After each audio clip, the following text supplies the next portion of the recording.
Excellences, Monsieur le Président du Conseil présidentiel de transition, l'architecte Leslie Voltaire, Messieurs les conseillers présidents, Mesdames, Messieurs, tout protocole compris. Aujourd'hui, 1er janvier 2025, ramène les 221 ans de la proclamation de l'indépendance d'Haïti, depuis que nos valeureux ancêtres, héros et héroïnes, ont brisé les chaînes du système colonial et esclavagiste mondial.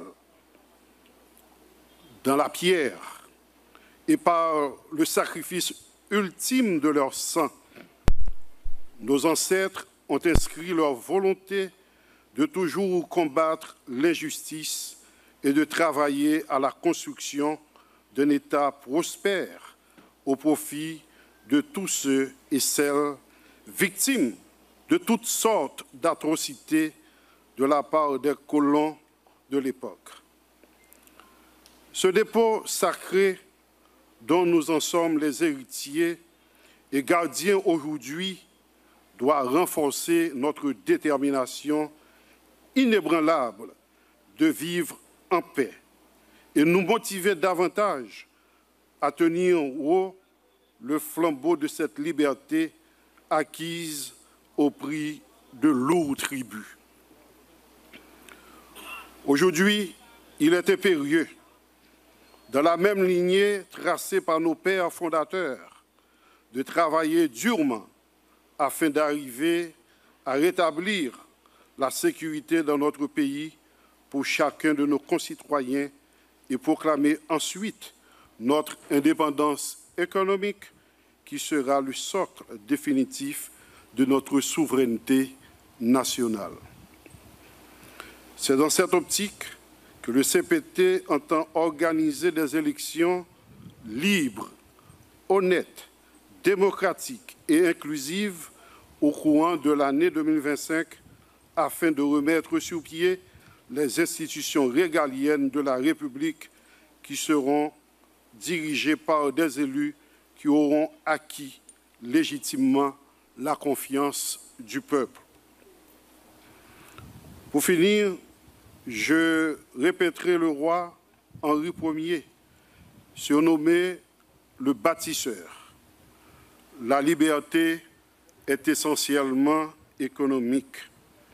Travaillons tous ensemble sous l'égide du CPT et du gouvernement pour construire cette nation dont nous rêvons tous. J'ai donc l'insigne honneur d'inviter au microphone son Excellence M. Leslie Voltaire, président du CPT, pour ses propos de circonstance. Merci de vous lever.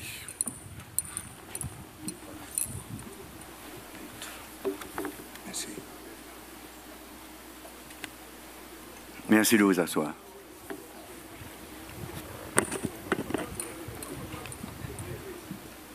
Messieurs les membres du Conseil présidentiel de transition, Monsieur le Premier ministre, Monsieur le vice-président de la Cour de cassation, Monsieur le général des Forces armées d'Haïti, Monsieur le directeur général de la police nationale d'Haïti, Mesdames et Messieurs les membres du gouvernement de transition, Mesdames et Messieurs les membres du corps diplomatique, Mesdames et Messieurs les membres du corps consulaire, Madame la représentante spéciale du secrétaire général des Nations Unies,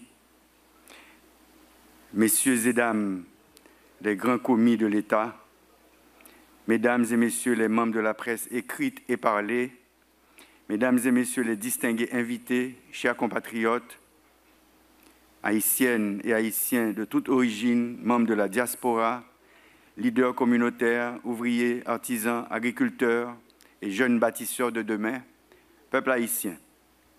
Le 1er janvier 1804, Jean-Jacques Dessalines, accompagné d'autres généraux de l'armée indigène, a proclamé l'indépendance d'Haïti aux Gonaïves, établissant ainsi la deuxième révolution dans les Amériques. Pour nous donner cette indépendance, Dessalines, Christophe, Pétion, Capois et les autres héros et héroïnes se sont unis pour combattre l'armée française. Nous nous sentons fort réjouis de pouvoir célébrer en ce jour solennel ce 221e anniversaire de notre indépendance. C'est l'occasion pour nous d'exprimer toute notre fierté de peuple pour cette liberté acquise par nos ancêtres qui ont su briser les chaînes de l'esclavage en déclarant avec courage notre pays indépendant, libre et souverain. C'est l'occasion pour nous d'honorer les sacrifices consentis par nos ancêtres pour fonder une nation sur les principes de liberté, d'égalité et de fraternité. C'est avec un engagement renouvelé et une profonde humilité que je m'adresse aujourd'hui aux Haïtiennes et aux Haïtiens du monde entier. Nous venons de franchir cette étape de notre histoire qui, malgré nous, est loin d'être réjouissante. L'indépendance proclamée en 1804 par les esclaves révoltés de Saint-Domingue devait avoir eu des répercussions inimaginables dans un monde dont la croissance économique reposait sur la traite des Noirs et le mode de production esclavagiste. Il fallait consolider cet acte répréhensible aux yeux des colons et des marchands d'esclaves et de leurs dirigeants. En faisant d'Haïti une terre d'asile pour tous les esclaves révoltés et pour tous les persécutés du monde, Jean-Jacques Dessalines et les pères et mères fondateurs avaient fait preuve de grande lucidité. Aujourd'hui, ce territoire que nos ancêtres nous ont légué au prix de longs combats connaît des crises interminables depuis plusieurs années. Et l'avenir de cette indépendance si chèrement acquise est sérieusement menacé. Mon adresse à la nation de ce jour est pourtant tournée vers l'avenir de notre jeunesse, l'avenir de nos enfants, principales victimes de la violence criminelle des gangs armés à Port-au-Prince et en d'autres points du pays. La nation haïtienne, dans son écrasante majorité, attend impatiemment la reconquête des quartiers et régions que des centaines de milliers de nos concitoyens ont dû fuir. J'interpelle ici la conscience de tous les membres du Conseil présidentiel de transition, du gouvernement et tous les grands commis de l'État qui ont pris l'engagement de mener à bon port cette transition. Nous ne sommes pas satisfaits et de ce fait, nous devons redoubler d'efforts et nous astreindre davantage à l'accomplissement des tâches qui nous incombent. Les échéances de 2025 doivent donc être respectées afin que nous poursuivions l'œuvre d'aménagement d'un espace de vie convenable et même agréable à notre progéniture. Le spectacle insupportable des descendants des héros et des héroïnes de l'indépendance, fuyant le sol légué par nos aïeux, est simplement insupportable. 2025 sera aussi l'année de la lutte ultime en vue de la création d'un climat propice à la récupération des territoires sous le contrôle ou la menace des gangs armés. Cependant, l'insécurité ne se confine pas à la criminalité. Comme on le répète si souvent, elle englobe l'insécurité alimentaire, économique, sociale et environnementale. La réorganisation de notre pays est une priorité pour les prochaines années. À l'approche des élections, nous attendons des futurs candidats des propositions de sortie de crise cohérentes et réalistes. À ce titre, l'électeur haïtien a un devoir envers ses enfants, envers lui-même, dans le choix des candidats ayant le mieux expliqué leur vision et les moyens de la concrétiser. La lutte électorale devra se situer à ce niveau et non en termes du nombre de fusils dont disposent ses partisans. Un plan de contrôle strict des armes à feu et des munitions est en phase de préparation. Nous avons sollicité et continuons de solliciter l'aide de tous les pays de la région qui ont fait ou font encore l'expérience des méthodes de lutte contre les organisations criminelles transnationales. Des approches sont en cours en vue de convaincre tous les membres du Conseil de sécurité des Nations Unies de la nécessité de changer le statut de la mission de sécurité et de support à la police. Nous remercions les membres des gouvernements de la CARICOM, du Kenya et des pays amis qui nous aident depuis des années à atteindre cette stabilité. Plusieurs démarches ont été entreprises en vue de permettre de mieux nous attaquer aux défis que représentent les gangs pour la sécurité publique. D'autres sont en cours auprès de plusieurs instances internationales et gouvernements pour renforcer la capacité de la police nationale et celle des forces armées d'Haïti. L'inauguration de la base militaire Vertia de Tabar, le 18 novembre 2024, est venue concrétiser le retour de nos soldats dans le combat pour la défense de la démocratie. Depuis le 2 octobre 2023, soit depuis plus de 14 mois, la mission multinationale de soutien à la sécurité a été approuvée par les pays membres. Ceci sans que l'effectif total de cette force ait pu atteindre 1000 membres, voire les 2500 auxquels on s'attendait. Le Conseil national de sécurité a finalement vu le jour lors du dernier Conseil des ministres. C'est une instance stratégique importante qui facilitera la reprise en main du territoire national. Elle dotera l'État haïtien d'un lieu d'où pourront être coordonnées et suivies toutes les étapes des opérations de protection, de contrôle et de reconquête de nos espaces vitaux. Année 2024, là, plus passé 5000 personnes mourir. Nous dans la guerre. Année 2025, là, nous continuons à faire la guerre. Gangsters ont déclaré la guerre contre la population. Nous-mêmes, nous déclarons la guerre contre tout gangster. Tout gangster qui a assassiné le peuple, qui a boulé l'hôpital avec l'école, qui a violé grand monde, petit monde, qui a fait trafic d'armes, qui a vendu monde, qui a trafiqué organes femmes et garçons haïtiens. Tout conseil présidentiel, transition, premier ministre là, avec tout gouvernement, toute boîte l'État, toute collectivité, nous dans la guerre contre l'insécurité. Mais nous connaissons peuple qui pour sauver peuple. Peuple là sous la défensive. Peuple là en situation de légitime défense. Et nous connaissons, quand le proverbe l'a dit, toute bête gênée mordée. Dans la guerre, ça, peuple là doit accompagner la police avec l'armée. Peuple là doit accompagner agents force multinationale là, Jean Yofel dans la Tibonite là. Dans la guerre, ça, tout le monde là-dedans, tout le monde doit avoir l'idée. Tout le monde doit porter coller avec la police communautaire. Dans la guerre, ça, le conseil présidentiel a joué partition pâle. Le premier ministre là, le gouvernement a joué paille. Ou même professionnels, artistes, businessmen, techniciens, timachan, revendeuses, paysans, paysannes, travailleurs en Haïti ou bien en diaspora, il faut qu'on joue partition pâle. Parce que nous toutes nous concernés. Dans la guerre, ça, nous avons demandé aux paysans minouyo pour aider à faire la guerre pour rétablir les droits de l'homme, pour empêcher les armes et les munitions d'entrer dans le pays d'Haïti et pour continuer à aider nous à protection, manger et soins dans tout camp réfugié et rapatrié dans le pays. Le Conseil national de sécurité et CSPN a dirigé la guerre. L'objectif de la guerre, c'est mettre la paix dans le pays, pacifier le pays pour l'élection. Bon genre élection pour nous choisir candidats. Candidats dans Kazek, candidats dans la commune, candidats dans tout département, candidats pour présidence.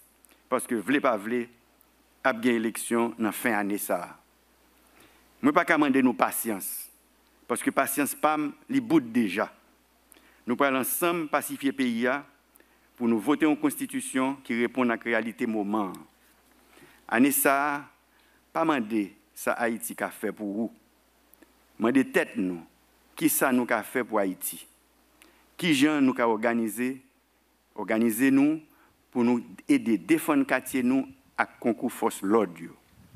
Année 2025 là, nous t'avons estimer l'espoir dans le pays. Montrer que nous au service population, bail exemple bon comportement, fait nous rejoindre dignité nous avec fierté nous. Année 2025 là, nous pourrons travailler contre assassins capturés le peuple là. Nous pourrons ouvrir route yo, mettre sécurité dans le port, dans l'aéroport pour nous circuler libre et libre. Même après dire encore, faut que tout le monde a veillé. Nous-mêmes, dans les têtes de l'État, nous mettons tous les moyens à disposition, braves policiers et braves soldats nous, pour porter la victoire sous gang yo, et pour permettre la vie de reprendre dans le pays. Nous-mêmes, dans la tête de l'État, nous avons fait toute qualité de négociation pour nous gagner plus de policiers, plus de soldats, plus de policiers et soldats internationaux, pour nous isoler gang yo, démanteler yo, et consolider les quartiers chauds, pour toute boîte de l'État qui a recommencé à service, ouvrir l'école, bailler élèves manger, ouvrir l'hôpital avec centre santé, encadrer sportifs et artistes, faire assainissement, faire travail communautaire pour mettre hygiène et pour mettre cob dans poche jeune. Nous-mêmes, dans tête l'État, nous avons fait toute qualité de négociation pour nous joindre assistance humanitaire et sécurité tout partout sur la terre. C'est pour bien la population et notre travail. Nous avons demandé tous les patriotes dans la diaspora pour aider nous à faire ça. Nous avons demandé tous les médias pour entrer dans la guerre. Nous avons demandé nous-mêmes journalistes qui sont victimes tout le temps pour ne pas relayer les messages bandits qui ont terrorisé la population. Année 2025, c'est bicentenaire dette indépendance. 1825-2025, ça fait 200 ans depuis la France a fait nous payer sous menace toute route, toute infrastructure plantation avec esclaves que colons ont établi sous pays. Haïtiens de tous côtés, en nous saisi tête nous. Mesdames, Messieurs, Haïti a proclamé son indépendance après cette guerre implacable menée contre les colons français pour faire valoir le droit naturel et imprescriptible à la liberté, qui était d'ailleurs consacré par le droit positif français de l'époque à travers la Déclaration des droits de l'homme et du citoyen en 1789. Cette déclaration stipule en son article 1er que les hommes naissent et demeurent libres et égaux en droit. Ce texte pose les bases mêmes de la République et de la démocratie. Pourtant, l'histoire nous rappelle qu'en avril 1825, la France, par le truchement de l'ordonnance de Charles X, a imposé à Haïti le versement d'une forte indemnité pour la reconnaissance de sa liberté dûment acquise par la détermination et le courage de ses valeureux ancêtres. Outre la dette de l'indépendance, notre jeune État a versé de fortes rançons à plusieurs hautes puissances dominantes au XIXe et XXe siècle. Cette injustice inqualifiable constitue une meurtrissure qui ne cesse de hanter notre mémoire et malheureusement, le paiement de ces rançons a contribué à compromettre de manière significative les perspectives de développement de la jeune nation. Par conséquent, nous devons envoyer un message clair aux différents peuples de la planète. Haïti réclame la restitution de cette rançon et la réparation des torts causés par l'esclavage, reconnu depuis des années comme un crime contre l'humanité. En d'autres termes, ce n'est pas une simple revendication, mais une nécessité pour que notre nation puisse retrouver la voie de la prospérité et du respect. En ce sens, je vous invite aujourd'hui toutes les associations, les organisations internationales, les artistes et citoyens illustres, à travers vos actions, vos voix et votre engagement, à faire entendre cette exigence. Nous remercions toutes celles et tous ceux, toutes les organisations qui, depuis plusieurs années, se sont lancées dans la dénonciation du tort fait à Haïti depuis 1825. En effet, l'heure est venue de réécrire notre histoire économique, tout comme nos ancêtres ont écrit l'histoire de notre liberté. Si nous ne pas payer dette ça pendant plus passé 100 l'année, nous pas en retard comme ça, je dis. Chers compatriotes, mes frères et sœurs haïtiens, nous ne pouvons ignorer l'urgence que représente le changement climatique pour notre nation.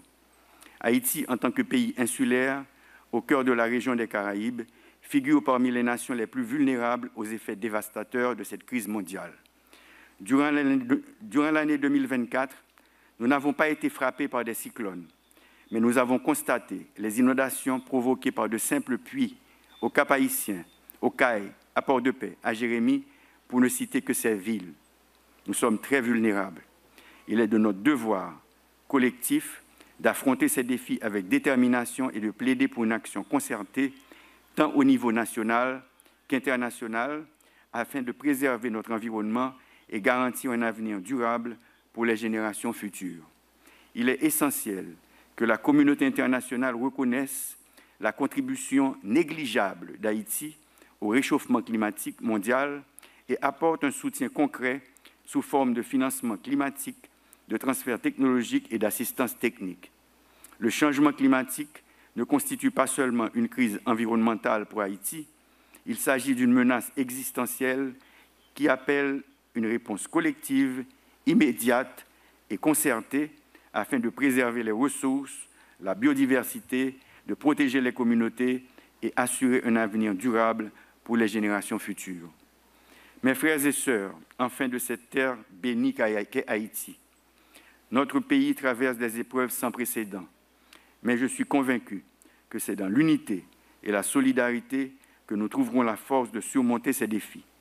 Aujourd'hui, plus que jamais, nous devons mettre de côté nos divergences pour bâtir ensemble l'avenir d'Haïti. Inspirons-nous de nos ancêtres qui ont malgré tout fait preuve d'une résilience exemplaire pour obtenir notre indépendance. C'est en unissant nos forces que nous pourrons réaliser ce que beaucoup croyaient impossible. Ensemble, nous choisirons la voie de la paix, de la prospérité et de la dignité. Que ce grand jour nous inspire à bâtir un pays où règne la justice, l'équité et la dignité pour toutes ses filles et tous ses fils. Qu'il nous guide à rebâtir notre pays en restaurant l'autorité de l'État, en organisant des élections honnêtes, crédibles et transparentes et en améliorant les conditions de vie de la population. Je vous souhaite, ainsi qu'à vos familles, à toutes celles et tous ceux que vous représentez, une bonne et heureuse année 2025, pleine de succès, de santé et de bonheur. Vive l'indépendance, vive l'unité nationale, vive Haïti. Je vous remercie.